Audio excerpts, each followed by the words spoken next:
So what if the Dallas situation with Gucci and Pooh Shiesty wasn't just about business, but something way more personal? Some keep saying Gucci lost his wife to Pooh in a nasty affair that day, and Jeezy was the one releasing tapes. Now, nothing here has been confirmed officially, but the reason this is blowing up like this is because people are asking what was happening behind the scenes before it even started. And at the same time, those rumors started circulating. Another one hit just as hard. Gucci's wife may have already filed divorce papers behind the scenes. Now, if that's even half true, then this story is starting to look like a setup layered with betrayal. And suddenly, Gucci's rage makes a lot more sense. Gucci built his image on speaking directly, reacting fast, and never letting things slide. But this time, he's coming back with Crash Dummy, and he means business, and it ain't Pooh who is the only target. Young Jeezy is in the crosshair too, and this goes back to unfinished tension between these two. So now the question isn't just about tapes, divorce, or even Pooh Shiesty anymore. It's bigger than that. Almost immediately after everything went down in Dallas, one phrase started flooding timelines, and it's Jeezy. People keep bringing dude up because they think he's onto some revenge. Specifically, some think he released tapes which show Keyshia cheating on Gucci with none other than Pooh. Now, where does that sit in reality? Well, let's see if Jeezy could actually do some like that. First off, Jeezy did build his image on being calculated, strategic, and cold. He's the type of dude who moves in silence, lets things play out, and never gets caught slipping in public. Meanwhile, Gucci was feared back in the day. We're talking about a person who did real crime and was a menace in the streets. The kind of reputation that made people think twice before even testing him. Because if he would have played Stay Scrap, I don't think I could have taken it. Because it would have been like a volcano. It would have. Oh, you was already ready to go there. I seen you moving. I seen you. I was ready to go there. So fast forward to 2026, and we're seeing a situation where Gucci gets pulled into a studio, surrounded, pressed, and forced to sign paperwork at gunpoint. Now that doesn't erase who he is and his crazy past, but the internet sees moments like these, and they wonder if there's something more to it than what meets the eye. Well, the last thing that we heard from Gucci was you allegedly threw a girl out of a car, I guess down in Atlanta. What happened with that case? Hey man, you think I'm gonna talk about that? I'm just asking. Is it impossible that Gucci's wife is filing for divorce on the low while all this stuff is happening? We ain't see no public filing and no official statements. Was Jeezy waiting for the perfect storm to make Gucci go away completely? Could be, but most likely, what you see is what you get. And what we saw was a man who was willing to do anything in order to bail himself out of a bad contract. Now we need to look at what actually went down in Dallas. On January 10th, 2026, Gucci pulled up to a recording studio for what was supposed to be a business meeting. It was set up by Pooh Shiesty, and on the surface, it looked like a normal conversation about contracts and label issues.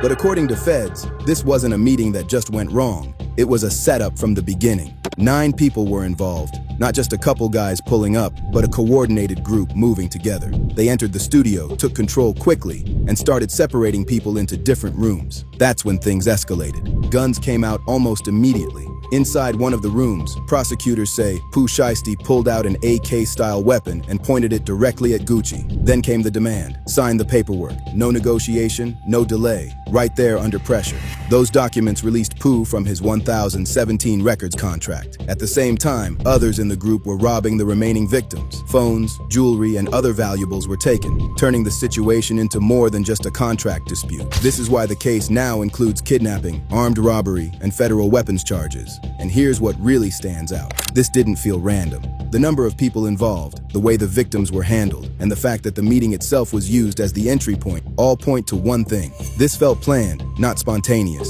And when you look at it like that, it changes how you see everything around it. Because if this was that organized, that deliberate, then it raises a bigger question. What else was going on behind the scenes that led up to this moment? If I was Gucci, what a go do on their own, that's what they do on their own. We grown. Yeah. You know, don't put it on that man like that's his fault. I completely agree. Like, bro, come on, man. Giving you a chance. You probably wouldn't even know him to be a celebrity if he didn't give him a chance. Now here's the part that really shifts the tone of this whole situation. This isn't just about 2 artists in a dispute. It's about history between Guccimane and Pooh Shiesty. Gucci didn't just know Pooh, he put him on. He signed him to 1017 Records, gave him a platform, helped relaunch his career after prison. When Pooh came home, Gucci was one of the main people backing him publicly and professionally. That wasn't a casual connection. That was a boss putting resources behind an artist, a second chance, a lane back into the industry. And that's why this situation hits different, because according to prosecutors, that same artist set up a meeting, brought a group with him and turned it into an armed situation where Gucci was forced to sign paperwork under pressure. Not only that, some drip and ice was taken too. Jewelry, cash, personal items. At that point, this goes past business, and it looks like a complete break in trust. That's the part people can't get past. Disagreements over contracts happen all the time in the industry, and artists want out of deals all the time. That's normal. What's not normal is handling it like Pooh did. So how does loyalty turn into this? How does someone you support end up on the other side of a situation like that? From the outside looking in, it feels like Gucci gave an opportunity and got a setup in return. When you line that up with everything else being said right now, it starts to feel like this situation was more than just business falling apart. But once this story hit timelines, it quickly turned into a whole culture debate. Shame to me will be outcasted in front of the world. And God doesn't work like that, but God is a just God. You know what I mean? So, anyway. The internet didn't treat it like a simple legal situation. It turned it into a morality film playing in real time.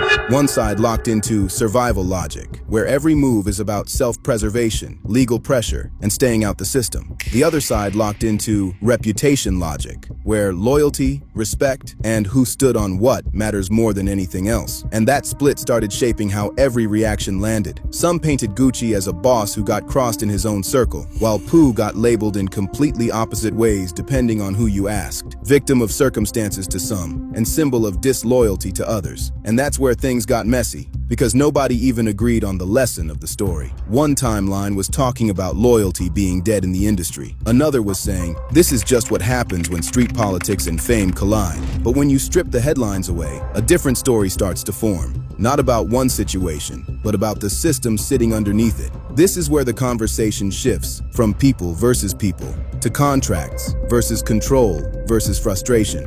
Because in the music industry, especially hip-hop, the real tension often doesn't start in the streets, it starts on paper. At the center of it all are record contracts. On the surface, they look like opportunity, but the deeper structure is more complicated. Labels invest heavy money up front, studio time, marketing, rollout, branding, and in return, they usually take ownership of the music itself. That means the label holds the masters, not the artist. So even if the artist creates the sound, performs it, builds the wave, the label can still decide how that music lives, moves, and earns. And that's where the imbalance starts to sink in. Most deals work on a system where the label recoups its investment first. Only after that does the artist see real profit, usually a small percentage of what the music actually generates. So even when streams go up, charts climb, and the artist looks successful from the outside, the internal accounting can tell a different story, one where the artist is technically still in debt to the label. If you think the record label's coming to bail you out,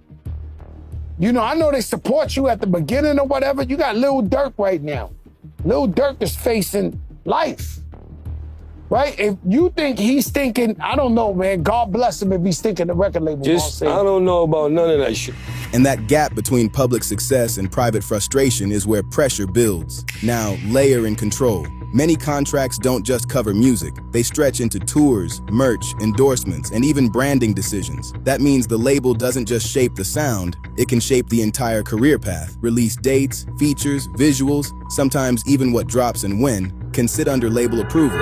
So from the artist's perspective, it can start to feel like you're not moving freely. You're being moved. And this is where frustration builds quietly over time. At first, signing feels like winning. Then you realize that your catalog isn't fully yours, your schedule isn't fully yours, and your income isn't as free as it looked on the outside. So what starts as ambition slowly turns into pressure, and that pressure doesn't always come out clean. Now zoom this lens onto situations like the Gucci Pooh story, and the theory people start pulling from isn't just about personal conflict, it's about systems of control colliding with ambition. In this framing, Guccimane represents the label side of the structure, the one holding contracts, ownership, and business authority through 1017. Meanwhile, Pooh becomes the image of a young artist entering that system at full speed and then running headfirst into its limits. From this angle, the conflict isn't just emotional, it's structural. It becomes about ownership, freedom, and what happens when expectations inside the deal don't match reality outside of it. So after all of that, the contracts, the control, the money tension, the slow build of frustration, the picture still doesn't fully lock in. Because even when the industry theory makes sense on paper, real life inside hip-hop never moves that clean. Now, was Gucci set up, or did everything just collapse at once under pressure that was already building behind the scenes? Was this a single moment that broke everything open, or the final crack in something that had been splitting for years? And what about the stories floating around online, the tapes, the hidden angles, the leaked narratives people keep referencing but never fully proving? Are those real pieces of industry truth, or just internet noise feeding off confusion and attention? And maybe that's the real takeaway here. This isn't just about one situation, or one label, or one artist. It's about how every piece, contracts, loyalty, reputation, perception, gets pulled into the same storm until nobody can fully tell where business ends and personal starts. So when the industry, the internet, and the streets all tell different versions of the same story, who's actually holding the real one?